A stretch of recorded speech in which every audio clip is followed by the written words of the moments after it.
Hello សួស្តីអ្នកនរគ្នា welcome back ជាមួយខ្ញុំទៀតហើយខ្ញុំ Hues và cùngកម្មវិធីថ្មីtrong videoមួយនេះផងដែរគឺខ្ញុំមកនិយាយអំពីតើអ្នកនរគ្នាគួរធ្វើម៉េចដើម្បីខ្លាចទៅជានារីម្នាក់ដែលមានភាពតាក់ទាញបំផុតចង់ខ្លាចជានារីដែលមានភាពតាក់ទាញគឺមិនជាការងាយស្រួលទេតែក៏វាអាចងាយស្រួលដែរបើសិនជាអ្នកនរគ្នា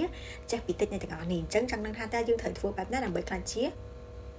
នារីម្នាក់ដែលមានភាពតាក់ទាញអញ្ចឹងដឹងថាតើមានអ្វីខ្លះតើមើលវីដេអូវិញទាំងអស់គ្នាអញ្ចឹងមុននឹងចូលទៅកម្មវិធីរបស់យើងខ្ញុំសូមណែនាំដល់អ្នកនរគ្នាជាមួយនឹង spray បាញ់សក់ Hela អញ្ចឹងបើអ្នកនរគ្នាកំពុងមានបញ្ហាសក់ខូចសក់ជ្រុះសក់ស្អិតបៃចុងនិយាយទៅស្ងួតអីហ្នឹងគឺអ្នកនរគ្នាអាចសាកប្រើជាមួយនឹង Hela បានជាពិសេសគឺជួយឲ្យសក់អ្នកនរគ្នាគឺដុសវិញលឿនខ្លាំងមែនតើអញ្ចឹងតោះទៅទស្សនាវីដេអូវិញអ្នកនរគ្នាចឹងការដែលយើងចង់ខ្លាចជានារីដែលមានភាពតាក់ទាញគឺមិនមែនសំដៅទៅលើសម្រស់ខាងក្រៅតែមួយមុខទេប៉ុន្តែវាផ្ដោតសំខាន់ទៅលើទំនុកចិត្តអរិយាប័ត្រនិងបុគ្គលិកលក្ខណៈរបស់យើងចឹងនេះគឺជាគន្លឹះមួយចំនួនដែលអ្នកនរគ្នាអាចអនុវត្តបានទីមួយគឺថែទាំខ្លួននិងរូបរាងខាងក្រៅរបស់យើងចឹងយើងត្រូវរក្សាអនាម័យខ្លួនប្រាណមួយទឹកលាងសម្អាតមុខដុសថ្មីនិងប្រើប្រាស់ទឹកអប់ឬក៏ឡេដែលមានក្លិនឈ្ងុយស្អាតស្អាតហើយអនាម័យល្អនោះគឺជាភាពតាក់ទាញដំបូងថ្ងៃមួយទៀតគឺការថែរក្សាសក់ហើយនិងស្បែកព្យាយាមថែរក្សាស្បែកនិងសក់របស់យើងឲ្យមានភាពសុខភាពល្អ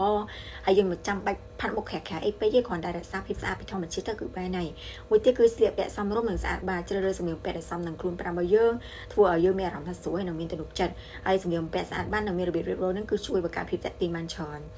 ទី2គឺបង្កើនទំនុកចិត្តលើខ្លួនឯងទទួលស្គាល់តម្លៃខ្លួនឯងត្រូវដឹងថាយើងមានតម្លៃនិងគុណសម្បត្តិតខ្លួនកុំប្រៀបធៀបខ្លួនឯងជាមួយអ្នកដទៃហើយភាពតាក់ទាញពិតប្រាកដគឺចាប់ផ្ដើមពីការស្រឡាញ់ខ្លួនឯងហ្នឹងហើយមួយទៀតគឺនិយាយឲ្យច្បាស់ៗនៅពេលដែលយើងនិយាយយើងត្រូវនិយាយដោយសម្លេងច្បាស់លាស់ហើយនឹងមានភាពជឿជាក់ត្រូវព្យាយាមរក្សាទំនាក់ទំនងភ្នែកដែលគេហៅថា eye contact ជាមួយនឹងអ្នកដែលយើងកំពុងនិយាយមួយហើយអរិយាប័ត្ររបស់យើងពេលដើរឬក៏អង្គុយហ្នឹងគឺត្រូវត្រង់ខ្លួនកុំអោនហើយការដែលដើរគឺត្រូវដើរដោយមានភាពជឿជាក់និងមានកាយវិការបើកចំហដែលធ្វើឲ្យអ្នកមើលទៅគឺរឹងមាំហើយនឹងគួរចាប់អារម្មណ៍ទី3គឺអភិវឌ្ឍបុគ្គលិកលក្ខណៈនិងចំណេះដឹងរបស់យើង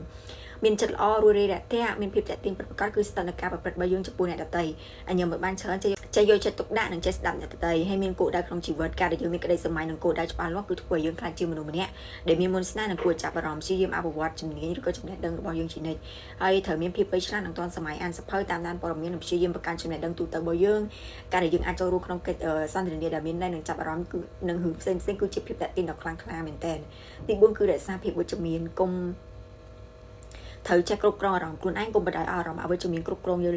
លើយើងខ្លាំងពេកព្យាយាមរកវិធីដោះស្រាយភាពតានតឹងឲ្យបានល្អបង្កើតភាពសប្បាយរីករាយនិងភាពតាក់ទាញគឺវាអាចជាសមត្ថភាពក្នុងការធ្វើឲ្យអ្នកដទៃមានអារម្មណ៍ល្អពេលដែលនៅក្បែរយើងចេះលេងសើចហើយនឹងចេះនាំយកនៅធម៌ពលវិជ្ជមានហើយយើងត្រូវចងចាំថាភាពតាក់ទាញពិតប្រាកដគឺកើតចេញពីការដែលយើងខ្លាយទៅជាខ្លួនអ្នកផ្ទាល់ដែលប្រសើរជាងមុនជារៀងរាល់ថ្ងៃអញ្ចឹងតើអ្នកនរគ្នាគិតថាចំណុចមួយណាដែលគិតថាពិបាកអនុវត្តជាងគេ